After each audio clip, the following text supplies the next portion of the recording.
Good afternoon, everyone. Thanks for coming along today to hear our press conference. My name is David McNeil. I'm the co-chair of the PAC event committee at the club. Well, as we all know, President Barack Obama is about to pay a visit to Hiroshima next week. It was eagerly awaited. He famously bagged a Nobel Peace Prize for making a pledge to build a world without nuclear weapons soon after he took power. Critics say that he has done very little to make that pledge into reality. The irony of his position will be clear when he visits Hiroshima next week with a military aide who carries the launch codes for America's nuclear arsenal in the event of a war. The visit will be complicated by Japan's domestic politics. Shinzo Abe, the Prime Minister, has built a career partly by trying to end what he or his supporters call the apology diplomacy of the post-war years. Given this context, Obama may be accused of pandering to revisionists in Japan, and the possibility is that he opens up another Pandora's box, which is America's decades-long use of overwhelming air power, inaugurated in Japan with the bombing of Japanese cities in World War II to bring its enemies to the negotiating table. So to make sense of all that and to give us some context for the visit, we're very honored to have Yuki Tanaka, who is a specialist on Hiroshima and Nagasaki, on the air bombings of those cities and on aerial bombings. He's a historian. He's spent several years as a professor at the Hiroshima Peace Institute in Hiroshima City University. He doesn't like the term semi-retired. He says he's retired, but he's still a very active academic. He's about to go to Europe to give lectures there, so I'm going to stick with semi-retired historian. And he's going to talk for about 30 minutes, and then we'll open the floor to questions. So give him your best attention. Thank you. Thank you very much, David. Can you hear me? Yes. Okay. Thank you for the invitation, and thank you for giving me an opportunity to talk about on a very hot issue. You may remember that in December 2013, Ambassador Kennedy visited Nagasaki, and at that time she actually met a few hibakusha, airborne survivors, and she expressed her sympathy towards them. And so encouraged by her visit to Nagasaki, the mayor of Nagasaki and mayor of Hiroshima both got together, and then they sent a letter to Obama inviting him to Hiroshima and Nagasaki. And at that time, they of course gave a press interview. And then they clearly said that we are not asking apologies from Mr. Obama. And I was really upset to hear that, and also my colleagues in Hiroshima were very upset. And so we decided to write a letter to Mr. Obama asking apology. And that's the letter that I gave you the handout, or distributed this copy of the letter. So now Mr. Obama is coming, and we are told that he's not going to apologize for the crimes that the U.S. committed against the civilians. This is clearly, the atomic bombing of Hiroshima and Nagasaki was clearly a crime against humanity, because it was the indiscriminate mass killing by nuclear weapons.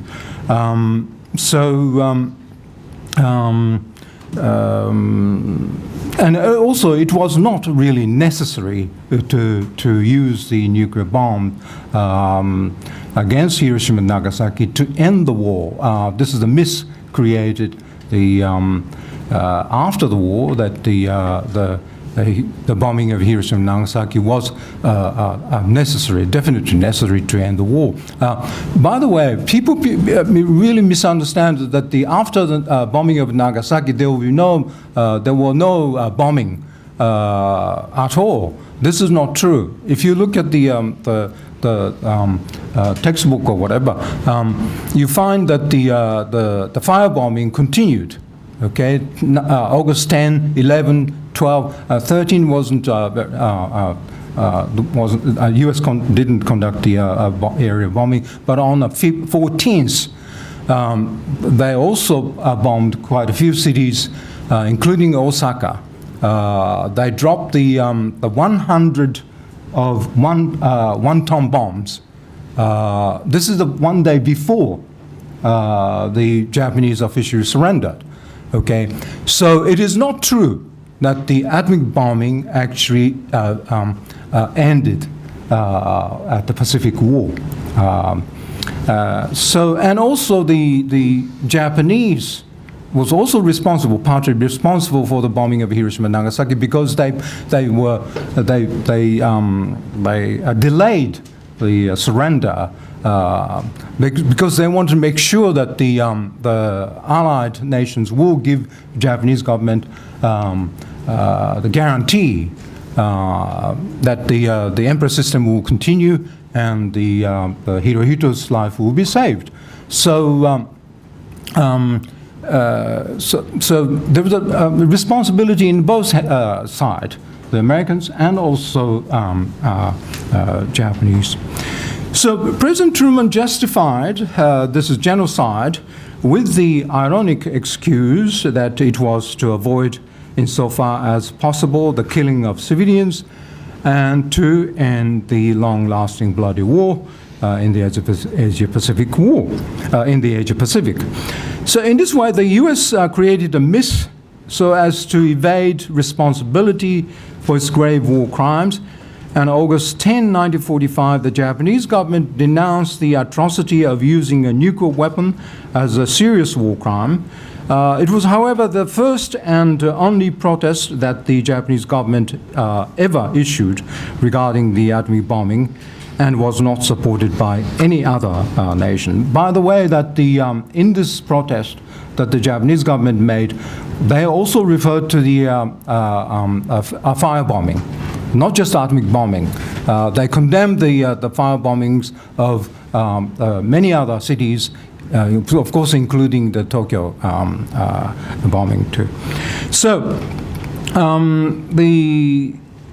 the justification of the use of nuclear weapon as an effective means to achieve a victory of freedom and democracy was widely accepted, and as a consequence, the opportunity to thoroughly examine the criminality of nuclear weapon was lost. On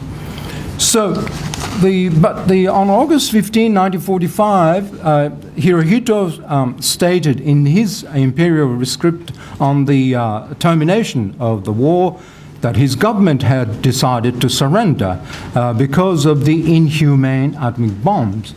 By singling out the atomic bombings as the decisive factor in the decision to surrender, Hirohito was able to completely ignore the war crimes committed by the Japanese military across Asia and the Pacific, as well as the anti-Japanese resistance that was taking place throughout Asia. In addition, he exploited the air bomb damage to indirectly justify the war as a war to liberate Asia. In this way, the atomic bombings became a means to conceal not only the war responsibility of the emperor himself and other wartime leaders, but also the responsibility of the Japanese people for a war in the name of the Japanese Empire that took tens of millions of lives throughout the Asia-Pacific.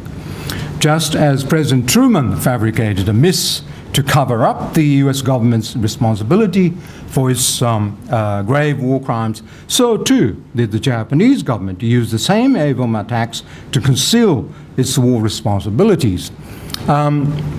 Again, for example, the General Yoneuchi, he was the general of the Japanese Navy. At that time, when the bomb was dropped on Hiroshima and Nagasaki, he said, "This really saved us. This was very convenient for us, because we are anyway going to surrender, and we could use this as a good excuse." because of the inhumane bomb was dropped, so we will surrender. This is not a real reason, but we could use as an excuse, a real good excuse, because the real factor, the decisive factor for the Japanese to surrender was entry of the Soviet Union, and the entry of the Soviet Union's war, entry into war. So that was a decisive factor. But it was very convenient because of the bombing of Hiroshima and Nagasaki. And as I said, they made excuse, and this was a good opportunity to cover up their own war atrocity as well. So, as soon as Japan surrendered, the Japanese government adopted the national doctrine of the Ichioku Sozange, National Confession of Japanese War Guilt, claiming that the entire nation was responsible for the war. The real purpose of this doctrine was to obscure who was actually responsible, thus evading the responsibility of wartime leaders, including Hirohito. In addition, Hirohito was falsely presented as a peace-loving war victim who had been politically used and manipulated by a small group of militarists. Because of this myth, Hirohito was perceived by the Japanese people as a symbol of war victimization for the entire nation. Consequently, the feeling that can be called national sentiment of Japanese war victimhood soon infiltrated the country and completely replaced the concept national confession of Japanese war guilt. As a result, all other Asian victims of Japanese war atrocities were excluded from the Japanese sense of war victimhood, and even Korean air bomb survivors were not acknowledged for a long time as victims of the atomic bombing. Moreover, the atomic bombing became politically exploited to present Japan as the war victim nation. Due to this exploitation of the people's suffering, Japan failed to properly pursue the U.S. and hold it accountable for the crime against humanity that killed many civilians indiscriminately. In other words, because as a nation, Japan does not openly recognize the criminality of the many brutal acts it committed against other Asian people or its own responsibility for those acts, it cannot expose the significance of similar crimes that the United States perpetrated against the Japanese people. So many people in Japan are caught in this vicious cycle, precisely because they do not thoroughly interrogate the criminality of the brutal act the U.S. committed against them or pursue U.S. responsibility for those acts. They are incapable of considering the pain suffered by the victims, in this case Asian people, of their own crimes or the gravity of their responsibility for these crimes. Such Japanese mentality can be called a sense of war victimhood without identifying victimizers. This is a very strange, phenomena in Japan.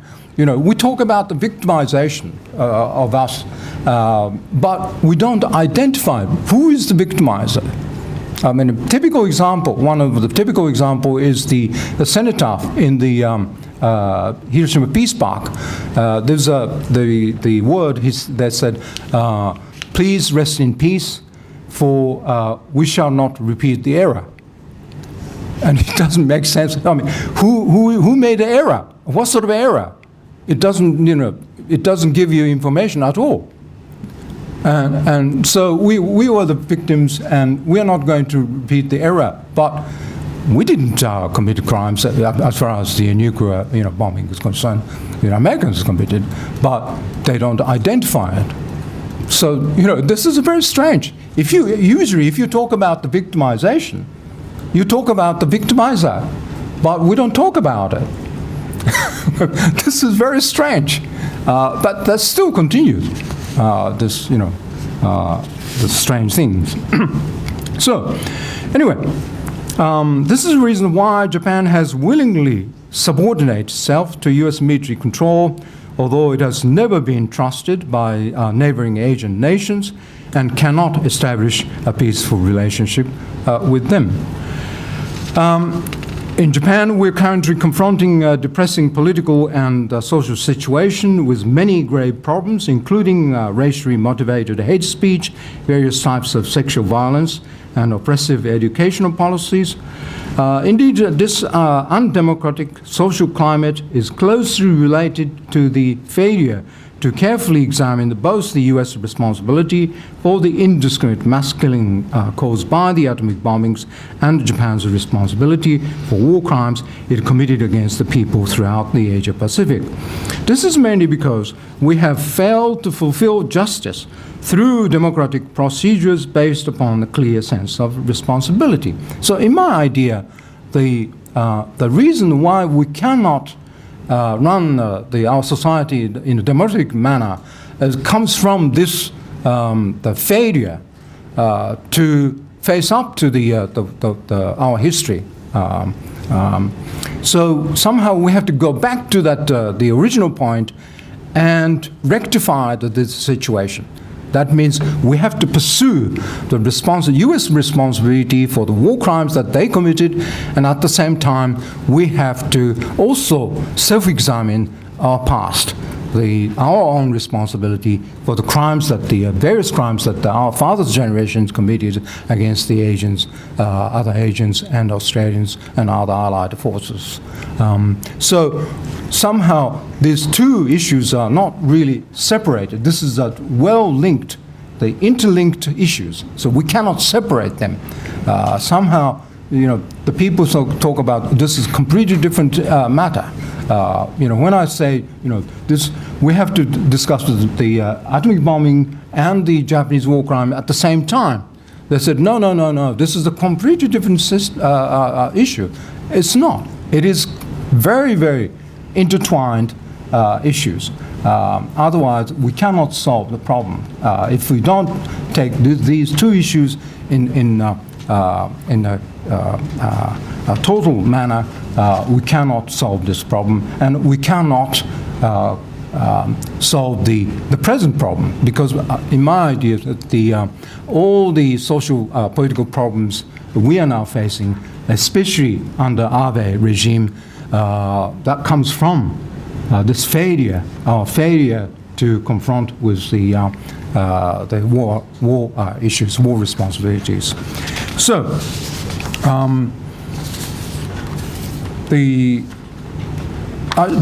finally, I just want to talk about how we should take a responsibility. I believe that taking responsibility does not simply mean offering verbal apologies or paying compensation to victims.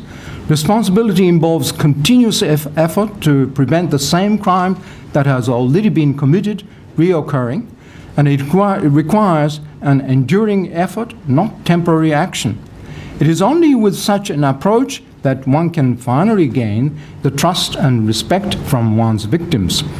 Japan's peace constitution is a clear manifestation of our firm will and determination to take responsibility forever for the serious mistake that we Japanese made during the Asia-Pacific War. The plan to amend the Constitution and abolish Article 9 that Prime Minister Abe is now vigorously advocating thus amounts to the abandonment of such national responsibility.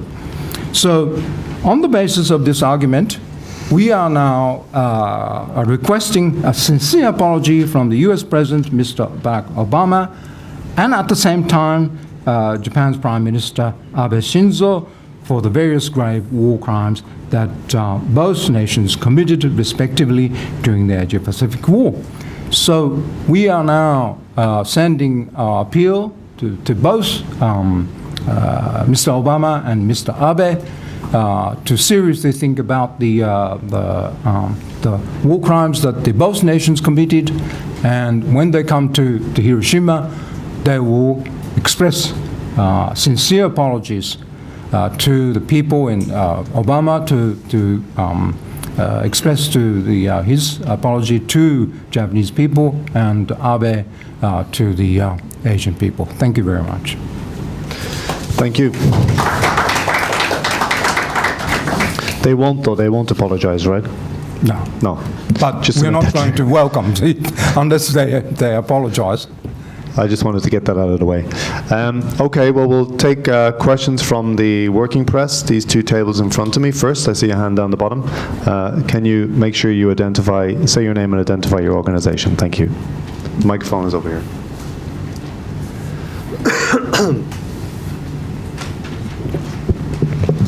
Kaori Hitomi from Associated Press. Well, thank you so much for putting everything in context and with a background. But I was wondering what you think as an historian, more like with neutral position. What do you think of the significant event for the world, and how does how do you place it in a history book, for instance? I'd like to hear where you are placing this event in the context. And would you be very kind and can you wait until I press record button at my camera to answer, to start? ちょっとだけ待ってる。 One man, one woman journalism. This is great. Okay. Well, I'm a historian, but it is wrong that the historian. It is a wrong idea that historians shouldn't make any judgment, because I think historians should make a judgment on the historical facts, and that's my attitude. The so-called neutrality of science is the cover-up to what shall I say, not to express your own ideas. I think that's wrong. So if you read my books or articles, you always find my strong opinions. I don't think that the historian, well, in my opinion, the historian should make opinions. Okay, so the textbook also have to deal with the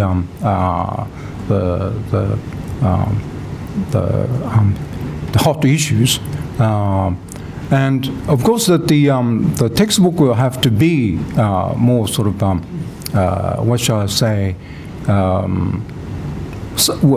have to provide scientific analysis, but we shouldn't deny the fact. I mean, what the Japanese government is doing now is to deny the fact that the Japanese soldiers committed atrocities, and the Japanese government as a whole, the Japanese nation as a whole, actually committed the war of aggression. But somehow they tried to sanitize the Japanese, the war conduct, and this is, related to the visit of the Obama and Abe to Hiroshima. Because if you don't apologize that's very if Obama doesn't apologize to Japanese people, that will be very, very convenient for Abe, because you see that we are now, well, we're the victims, victim nation, okay? But if Obama apologizes, and then Abe have to apologize to the Asian people, so he doesn't want to apologize, and so he comes just and give a token gesture that he feels that somehow sorry for that, and then that's convenient for Abe. Okay, so we have to be very careful about this exploitation of the Hiroshima issue. All right. Well, let's just say, let's accept that they're not going to apologize, right? I mean, they've already said they won't. Yeah. So I think the question was about what's the even without the apology, what's the historical significance of the first American president visiting the site of the world's first use of an atomic weapon? That's the kind of context that we want to know. What's the significance of that, or is it significant? Well, probably Obama himself thinks that this is a great, sort of things to do. But when you think of it very carefully, what Obama has done so far, I mean, many actually people misunderstand that Obama worked very hard to abolish nuclear weapons. That's not true. If you look at the budget, U.S. budget allocated for the nuclear weapons, the amount of the money used for the so-called modernization of the nuclear weapons has increased very, very sharply. It's not it's far more than the Bush administration spent money. The modernization of the nuclear weapons, probably you may know that that means that the dismantled the nuclear weapons, it will be modernized, means they will extend the life expectancy of the plutonium, and also they are now spending money for the modernizing the bombers, so that bombers and the missiles and etc. So huge money is used for the nuclear weapons. And on the other hand, so he's spending so much money, and then he comes to the Hiroshima and say, as if he feels sorry for that, behave like it. And then he will probably give a grand speech, we have to abolish nuclear weapons. But as you know, that the Japanese government is interested in maintaining the capability of producing nuclear weapons. That's why they want to continue the operating nuclear reactors in Japan. And also Abe is now vigorously promoting the export of nuclear power facilities to all over the world. And so the exploitation of Hiroshima is conveniently used for the policy that the Abe and Obama took so far, and that will continue, I'm afraid. Okay, thank you. Next question, Isabel.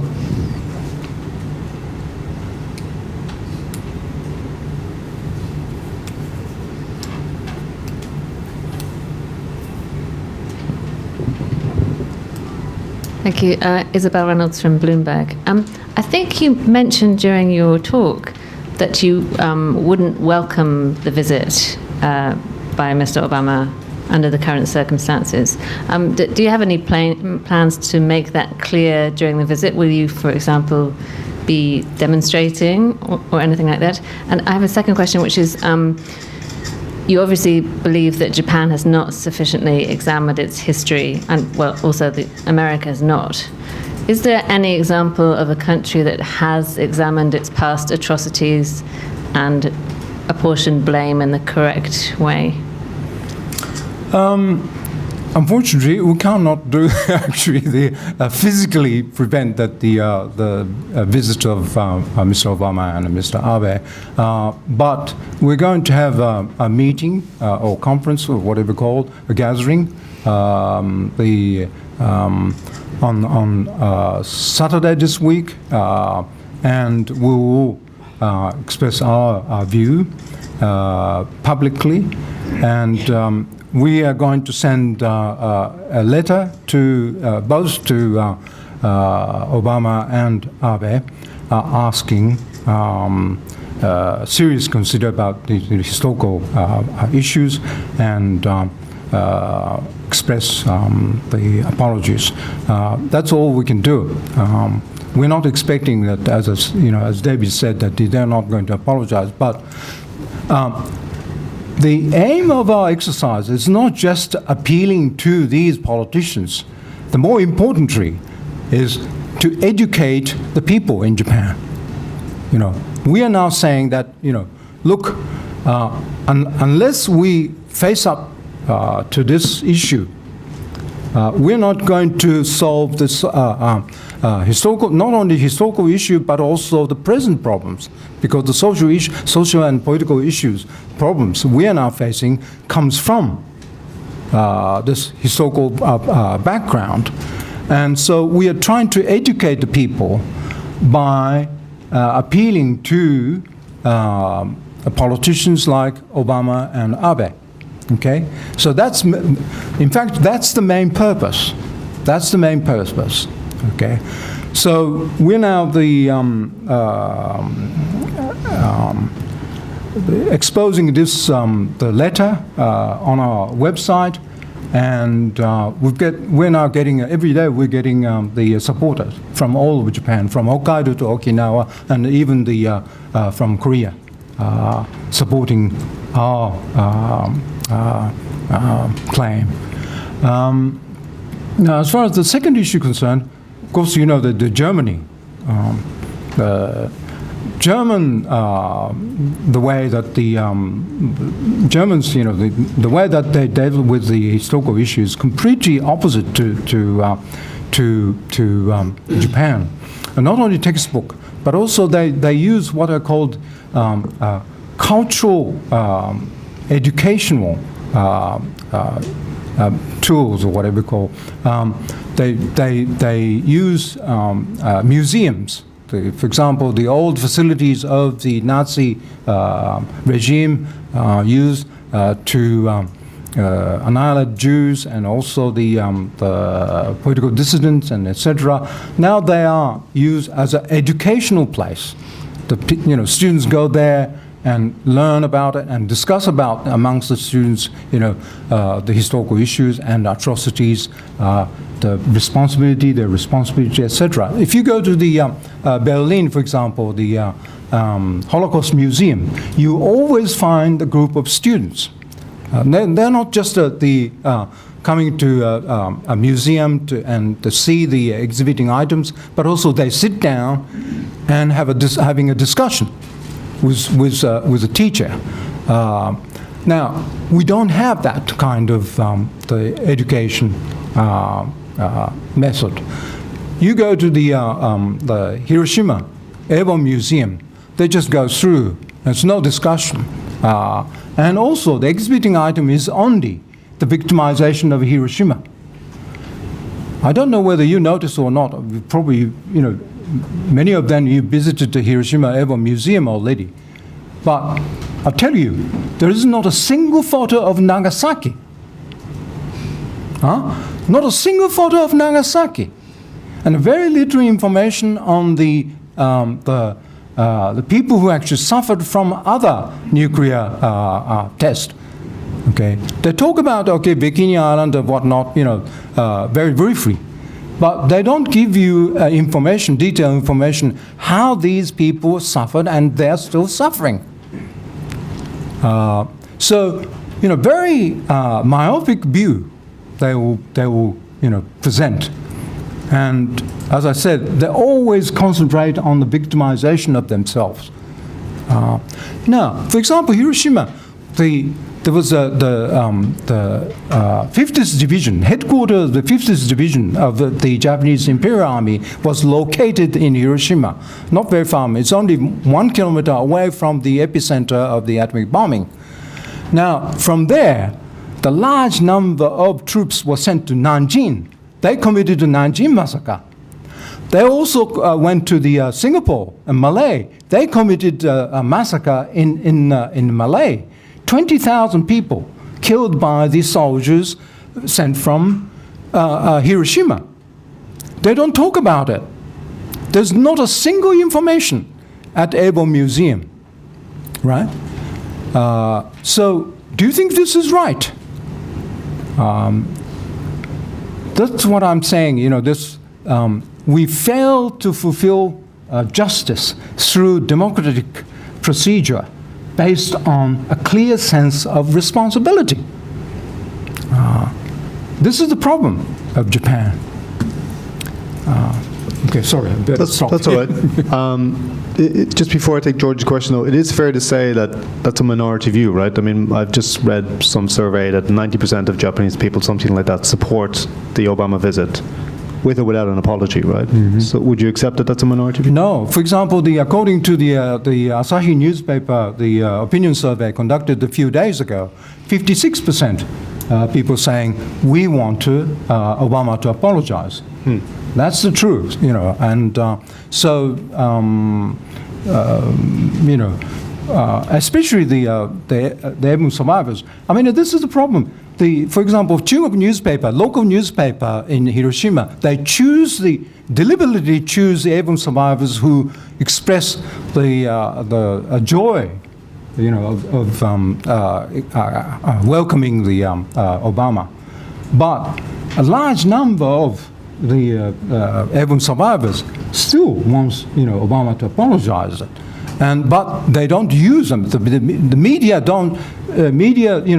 doesn't use those people, you know, who express their anger towards the United States. Thank you. George first, and then this gentleman in the middle.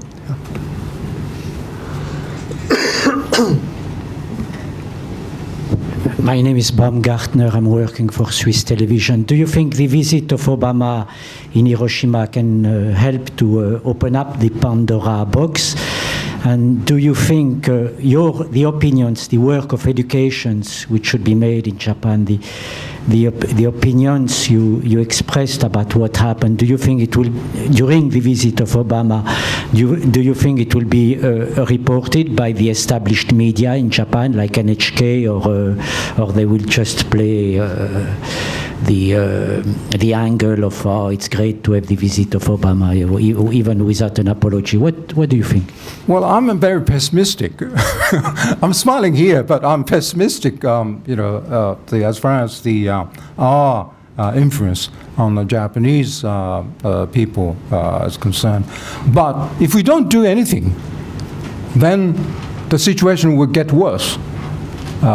So that's what I'm doing, you know, somehow we have to criticize the way that the Japanese government and the US government dealing with this issue. And, but some media is now listening to us. For example, today's Tokyo newspaper, Tokyo Shimbun, carrying two large articles. One is about my interview, and then the other one is a very sort of critical analysis of Obama administration. So the media is also, some media is now carefully listening to what we are saying, and they are actually supporting our cause. So I hope, the people gradually understand the real intention of the exercise, the political exercise. This is not just the first time that the politicians exploit the Hiroshima. For the last 10 years or so, if you find what sort of international conferences were held in Hiroshima, you will find many of them.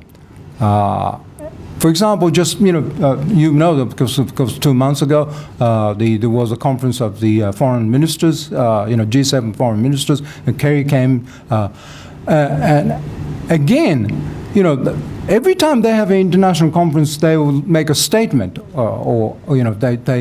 they issue the statement, as if that the people in Hiroshima supporting this statement. Okay, so they're exploiting. We say, okay, this is a message we are sending from Hiroshima to all over the world. That, giving you an impression that we in Hiroshima actually supporting this message. That's not true. That's not true at all. So we've been exploited by politicians. Somehow we have to fight back. This is enough. Enough is enough. Again, so the Obama's the visit is no difference from the exploitation of Hiroshima. Okay? George's first question about whether you think the visit will open up a Pandora's box. Right, George? Pandora's box? I'm already opening the Pandora's box. I don't think it's a Pandora's box. I mean, everybody knows it, and somehow we have to, as I just want to repeat, we have to face up to the truth, and we have to also know what's the content of this, the whole matter, and that's the most important things. And as I said, if we don't think ourselves, and if we don't examine ourselves, we cannot actually democratize our society. So it's a crucial matter, I think. This is not just a historical issue, but this is a very contemporary issue.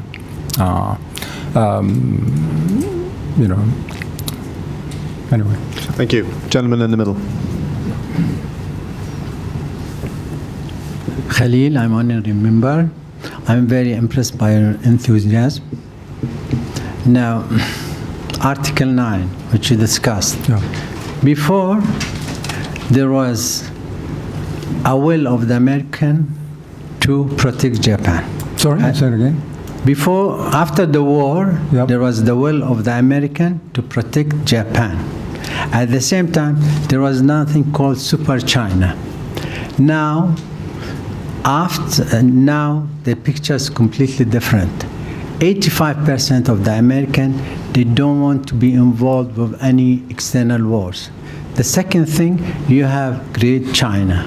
How the Japanese going to enjoy Article 9 in this environment? Thank you, sir. Well, I don't think we can protect Japan with military forces. That's my idea, and that's this idea is shared by many other people, including my colleagues, activist friends. I mean, how can we protect ourselves against not just China, but any other countries? And why we have to ask questions. Why, for example, North Korea is trying to launch missiles against Japan? Because the U.S. forces there, and also Japanese forces is now, their missiles are aiming towards North Korea, and I don't support the North Korean policy at all. So don't misunderstand me. But I mean, for the last 60 years, the U.S. actually aiming the nuclear weapons, nuclear missiles towards North Korea. Think about it. If someone comes to you and point the gun all the time for 50, 60 years, you go mad. You naturally go mad. So the North Koreans, people say mad. Yes, it is mad. But who made them a mad nation? So we have to think about very, very carefully, what sort of the relationship we have with China and Korea and etc. And so again, I think we have to go back to this the basic point of the Article 9. Article 9 says the absolute peace. It's very simple. It's not a grand philosophy. The simple message that the Article 9 is sending us is, well, everyone is entitled to live peacefully and die peacefully. That's it. That's all about it. And so, if we stick to this idea, and that means, you see, that we shouldn't be killed, but also we have to kill. We shouldn't kill anybody else.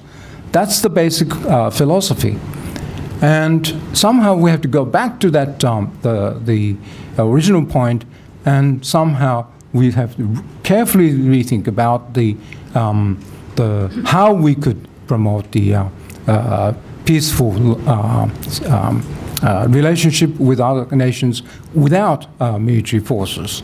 I don't think we, even if we have military forces, we can't, if the war, if the so-called enemy started at attacking us, there's no way that we can protect. But, it doesn't matter. Well, then some people said, well, the China or North Korea will invade us. Well, let them invade us. It's better to be, to stay alive and confront with these problems. I mean, for example, do you know that Switzerland, they have the policy. If you look at the defense policy that the Switzerland has, they're not talking about just the military defense. They talk about the after occupation by the foreign forces, how to confront with this the military occupation by other nations in a peaceful way. That's how we have to think about it. That's more sort of the practical, pragmatic attitude towards this issue. But I don't think that China will invade to Japan. What's the point of invading Japan? What sort of things we have? We've got natural resources. They have to learn bloody Japanese, difficult Japanese, to communicate with us. You know that how difficult Japanese is. But anyway, I mean that's a joke. But so somehow. Again, as far as the Article 9 of the Constitution is concerned, somehow we also have to very, very carefully, what was the original idea? Why the Japanese Prime Minister Shidehara came up with this idea? Right after the war, when the entire nation was destroyed, and the people were suffering starvation, disease, you name it. And Shidehara came up with this idea, and MacArthur supported. So somehow we have to go back to that. When we talk about the bombing of Hiroshima and Nagasaki, we have to imagine the life just after the bombing of Hiroshima and Nagasaki, and also the other cities. We talk about the bombing of Hiroshima and Nagasaki, and you always hear about how some people died or alienated and suffered and whatnot. They don't talk about, or we don't know very much about what sort of life the survivors spend next 20 years, 10 years, 20 years, 30 years. Especially the first 10 years, a large number of survivors suffered from poverty and died as a result. There was no government aid at all. There's no medical care at all. Yet they have somehow struggled to survive. But many, many of them actually died because of the combination of disease and poverty. So what sort of things we have? When we have a war, what sort of problems we have to confront? Not just immediately after the bombing, but next 10 years, 20 years, 30 years. That's what we think about it, and that's why we have to think about this connection between the destruction of the nation and Article 9. That's my philosophy. Thank you. I saw Joel's hand first, and then you've got your hand up. Yep. And then Yuko.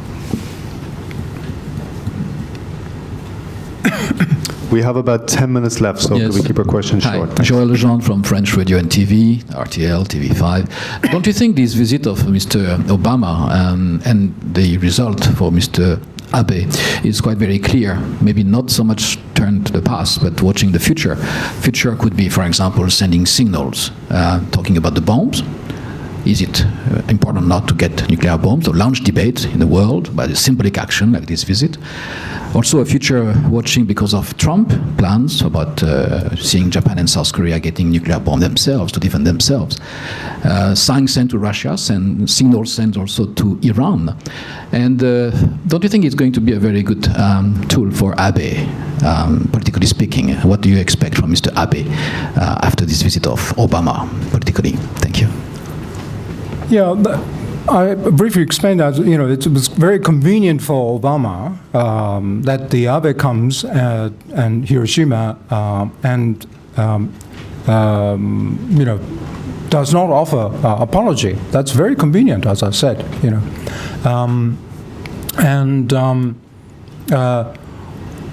you may know that when the Kerry, Mr. Kerry came to Hiroshima, even before he visited to Hiroshima, actually Kishida, the Minister of Foreign Affairs, he's actually from Hiroshima. Okay, you know what he said to the American government? When you come to Hiroshima, you don't need to apologize. Why does he has to say that about it? Because he wants to make sure that no one will offer apology in Hiroshima, right? Because if they, as I said, if they apologize, it creates problems for Japanese. You know that the Korean hibakusha is now asking United States, U.S. government and Japanese government to offer apologies to them. Both nations to offer apologies to them. That's what I'm saying. You see, from the viewpoint of the Koreans, the victimizer is not just the U.S., but also Japanese. Japanese have actually forcibly taken them from their home to Hiroshima and forced them to work there. That's the crimes of the Japanese government, and as a result, the bomb was dropped on Hiroshima, and they were killed. A large number killed. 40,000 Koreans disappeared, and the survivors also have to suffer because of discrimination. So, from their viewpoint, both Japan and the U.S. government are responsible for this crime.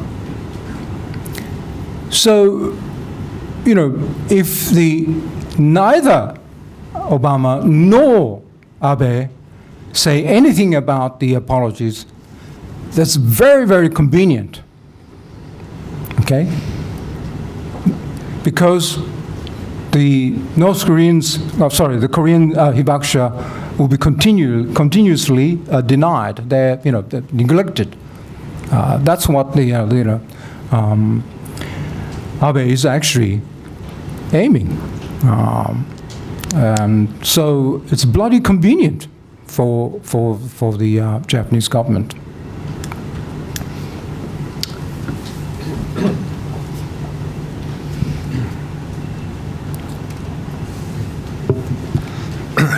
Siegfried Nittel, writing for Austrian newspaper, The Standard.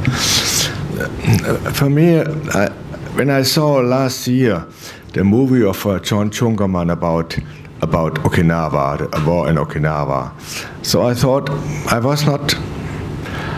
it's a bit, for me, was a bit understandable that America didn't want to prolong the war a long time and to go to the mainland of Japan.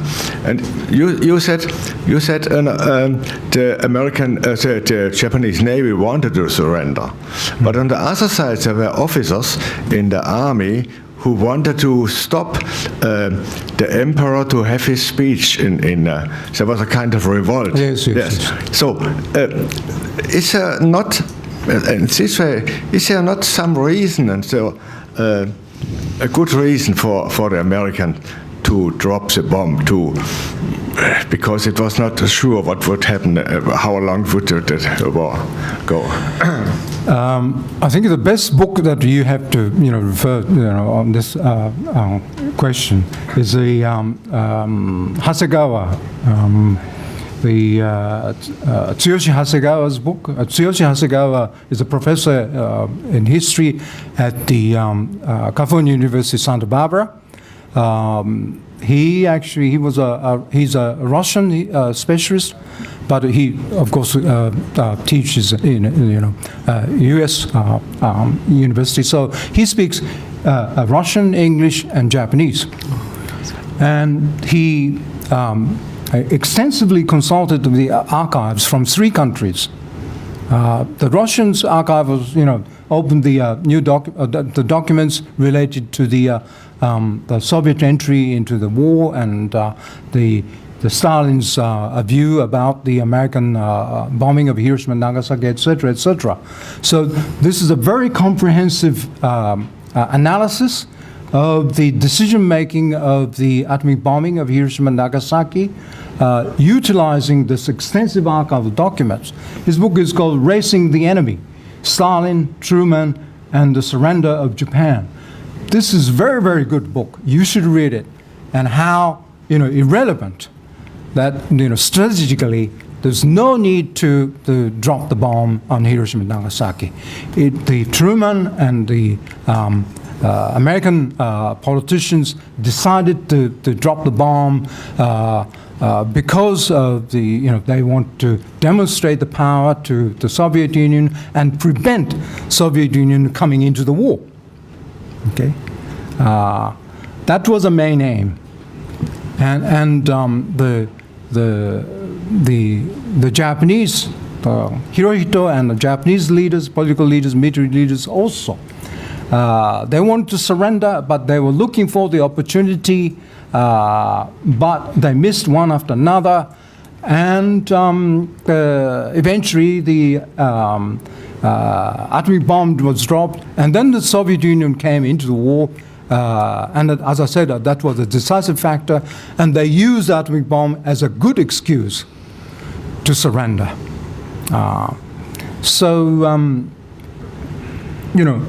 Okay, there are the small group of the fanatic young military leaders, but I mean, you find anywhere, you find the fanatical small groups, and it wasn't a really influential group. Actually, the military senior officers were all agreed that this is the time to surrender. It's the difference of the surrender, the chance of surrender, because of the some army leaders, especially the Navy wasn't so determined, but the army leaders were saying that okay, we will face the U.S. forces landing to Japan, and give the damage as much as possible on the U.S. forces, like Okinawa, and then surrender. You see that the emperor, Hirohito, wanted to win the war in the battle in Okinawa, and then negotiate with the U.S. forces. Okay, and exactly same things that they were thinking about it. They were not thinking they can win the war against the U.S. forces. They were looking for an opportunity to negotiate with the U.S. forces. So okay, we'll victimize this time. We'll Kyushu, and then negotiate. I mean, this is a stupid idea, but that was how the some of the army leaders were thinking about it. Okay. But anyway, as I said, Hasegawa's book is very, very good, because, as far as I know, no one else actually used 3 different the language, sort of archival documents from 3 different language nations. It's a recent book? No, a few years ago. Okay. Yeah. Well, that's bang on 2 o'clock, unless there's another burning question, really penetrating one that's going to get headlines. I think we'll probably end there. Does anybody have a burning question? There's something they absolutely must ask. Don't drop me on a bomb on me. Fuyuko, could you make it a very short question, please? Thank you.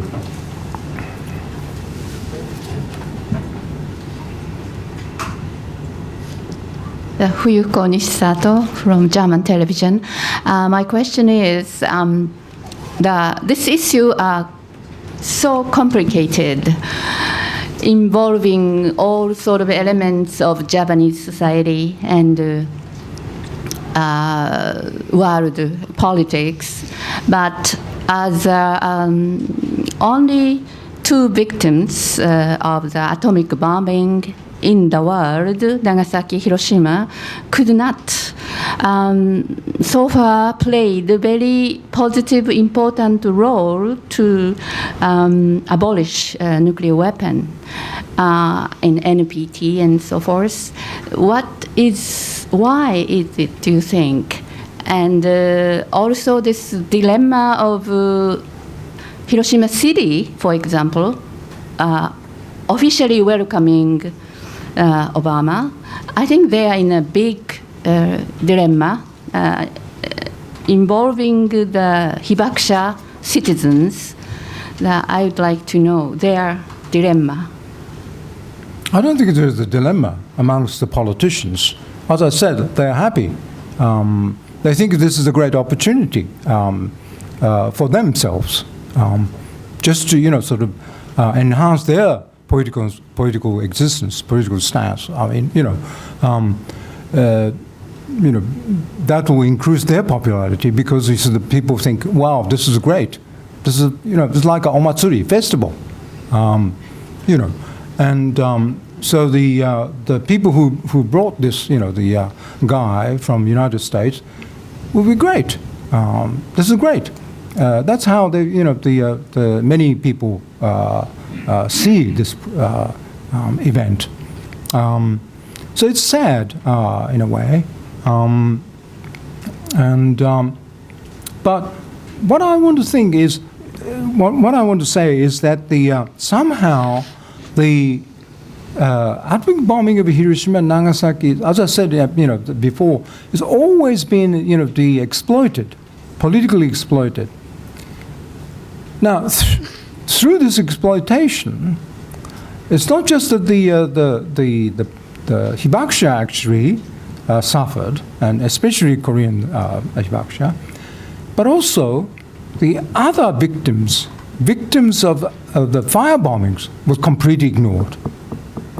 Now, we don't talk about this the firebombing victims in Tokyo or Kobe or Nagoya. There are many still, the victims. I mean, they're getting old, but they're still, living and suffering from psychological problems, all sorts of deep psychological problems, as well as the physical problems. But they were not, getting any medical care from the Japanese government. There's no compensation at all. Because, as I said, before, this is the entire Japan was suffered, so you also have to suffer. You have no right to complain. That's the attitude of the Japanese government. And why only the airborne survivors were treated very specially? Because this is has got a symbolic meaning, a political symbolism.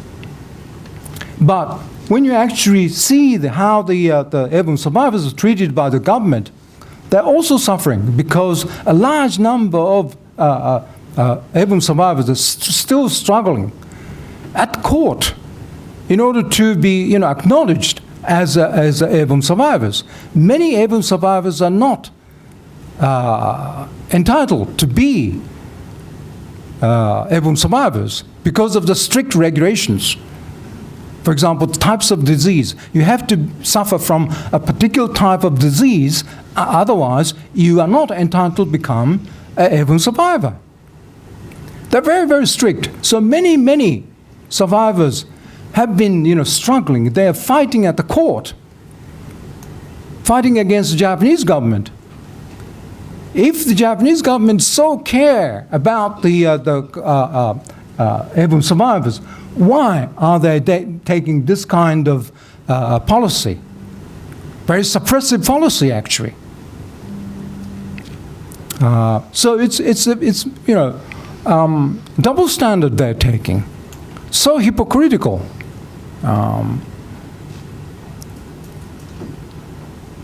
Is that okay? Thank you. Well, by this time next Friday, I suspect a lot of the people in this room will be in the media scrum in Hiroshima trying to get a quote from Obama. Best of luck with that. I'll be one of them. But thanks so much to Yuki Tanaka for coming along today and for giving his views and for trying to put the visit in context. And we hope you'll come back when all of this is in the historical rearview mirror and tell us what he thinks again. Thank you so much. Would you show your appreciation to Tanaka-sensei? Thank you. Thank you. And as is our custom, we award you a year's membership to the club. Oh. So you can buy me a drink. Thank you very much. Right. Thank you.